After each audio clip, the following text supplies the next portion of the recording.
좀처럼 쉬지 않고 부지런한 삶을 사는 주부 박상희 씨. 그녀의 가장 큰 고민거리도 바로 빠지지 않는 나잇살이다. 초롱이 좀 밀어줄까? 초롱아, 다 네 털이야. 엄마가 깨끗이 청소해주는 거야. 이리 와. 초롱이 지지. 아침부터 분주한 그녀의 하루는 조금도 쉴 틈이 없는데 네, 아침에 일어나면 청소 먼저 해요. 왜냐면 밀어놓으면 더 힘들고 개운하지도 않고, 그래서 아침에 일어나면 바로 청소 먼저 시작하고 하루 일과가 시작돼요. 집안 청소에 이어 이번엔 현관 앞 청소까지. 매일 하는 청소인데도 구석구석 빠짐없이 그녀의 손길이 닿는다. 그런데 이러한 활동량에 비해 비만한 몸 상태. 그녀의 주변 사람조차 의아해한다는데 아이고, 매일마다 이렇게 부지런하게 움직여도 누워있는 시간도 그런데도 살이 왜 안 빠지는지 모르겠다고 사람들이 신기하대요. 아주. 바쁘게 움직여도 빠지지 않는 살. 그녀는 언제부터 이렇게 살이 찐 것일까? 젊었을 때는 남들하고 똑같았어요. 62kg? 사람 만나는 것도 좋아하고 명랑하고, 뭐 바깥에 나가서 뭐 다 남들 하는 거 자신감 있게 하고 재밌게 놀고 막 모든 게 다 아무렇지 않게 다녔는데, 지금은 진짜 어떻게 설명할 수가 없어요. 뚱뚱해지고 나서부터. 과거 건강하게 정상 체중을 유지했던 그녀. 30대까지는 많이 먹어도 쉽게 체중 조절이 가능했기에 다이어트에 자신만만했다고 하는데, 그런 그녀가 살이 찌기 시작한 건 결혼 후 찾아온 큰 스트레스 때문이었다. 아기 못 갖는 거.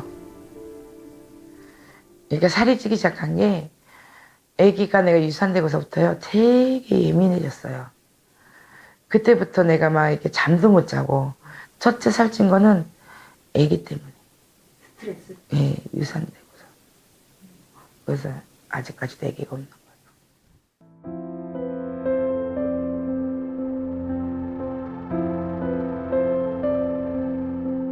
부부의 간절함과 달리 가슴에 멍이 된 아이를 갖는 일. 그로 인한 숱한 마음고생과 스트레스는 잘못된 식습관으로 이어졌는데, 스트레스가 같이 오면서 폭식하고 신랑하고 야식 먹으면서 또 반주도 하고, 그러니까 늦은 밤에 국수 같은 거 항상 일 끝나고 새벽에, 그때도 살이 많이 쪘어요. 남편이 사업을 시작하고 이를 도우면서 제때 끼니를 먹지 못했던 그녀. 라면과 국수와 같은 탄수화물로 끼니를 대신하는 날이 많았다. 이제 살겠다. 그런데 그녀처럼 탄수화물을 지나치게 먹을 경우 어떤 문제가 있을까? 탄수화물을 과다 섭취할 경우 이를 분해하는 소화효소가 더욱 많이 필요하게 되지만, 나이가 들수록 소화효소를 생성하는 능력은 떨어집니다. 그러면서 장 속에 쌓인 음식물 찌꺼기로 인해서 나쁜 균이 번식하고 독소가 증가하면서 신진대사가 원활하지 않게 되는데요. 지방 친화적인 특성이 있는 이 독소들은 지방과 결합해서 쌓이게 되고, 복부의 내장 지방이나 늘어나는 비만이 되는 것은 물론이고, 소화기 질환, 고혈압, 고지혈증, 대사증후군을 비롯해 암까지 유발할 수 있습니다. 비만은 물론 각종 혈관 질환과 암까지 유발하는 장독소. 이를 관리하기 위해서 우리가 주목해야 할 것은 바로 나이가 들수록 줄어드는 소화효소인데, 그렇다면 소화효소란 과연 무엇일까? 소화효소는 인간의 생명활동과 인체의 신진대사를 재생시키는 역할을 하는데요.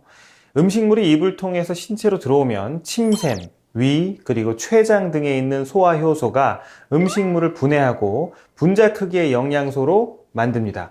소화효소가 부족하면 제대로 분해되지 않은 음식물들이 장 안에 찌꺼기로 남아서 장내 유해균 번식을 유발하는데요. 각종 독소와 가스를 내뿜어서 딱딱한 숙변으로 남아 장벽에 달라붙기도 하고, 혈관을 타고 온몸으로 퍼져서 신체 곳곳에 염증을 일으키기도 합니다.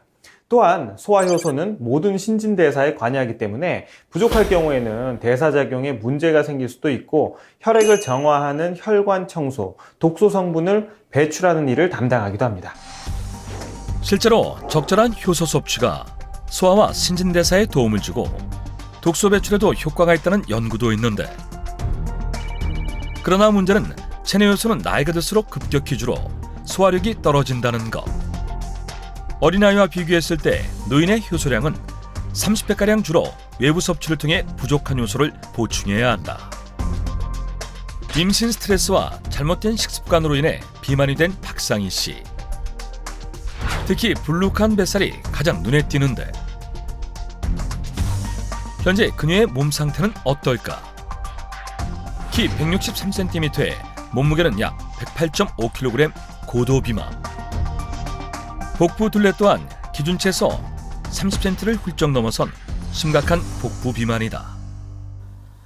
막 살이 이렇게 찌기 시작할 때는요.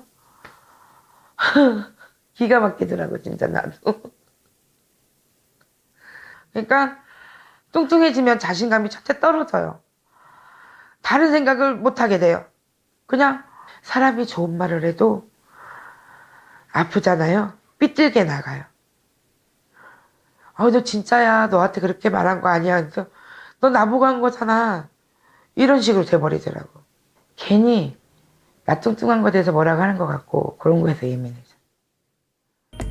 나이가 들면서 살이 급격히 불어나고 완전히 다른 사람이 돼버린 지금. 젊을 때처럼 체중 조절이 쉽지 않자 성격마저 예민해졌다는데, 게다가 살이 찌면서 하나둘 문제가 되기 시작한 전신 건강. 가장 걱정되는 부분은 바로 혈당 수치다.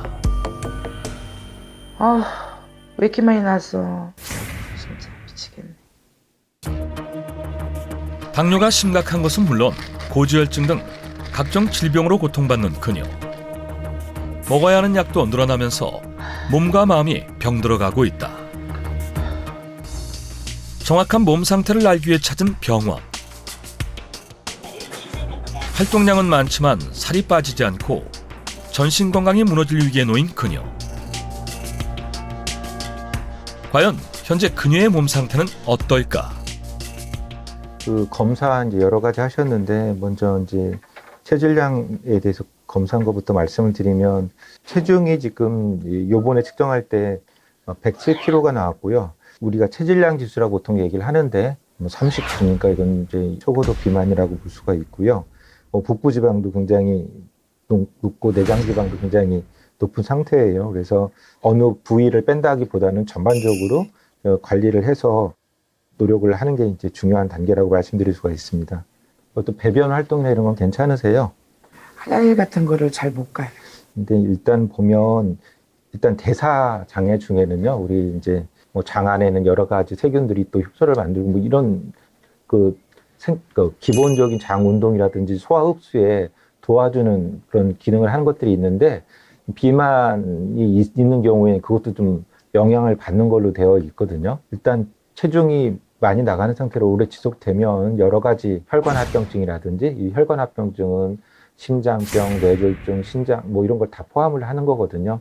규칙적인 식습관, 생활, 운동, 그 다음에 꾸준히 하시는 게 제일 중요합니다.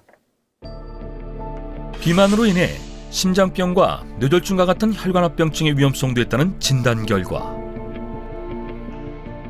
검진받고 나왔는데 왜 표정이 안 좋으세요? 속상해서요. 그냥 내 몸이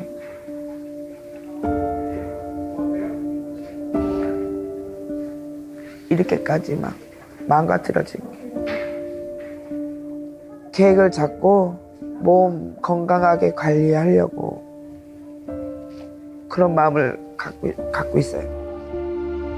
전신 건강까지 망가뜨린 비만. 과연 그녀는 체중 감량에 성공할 수 있을까?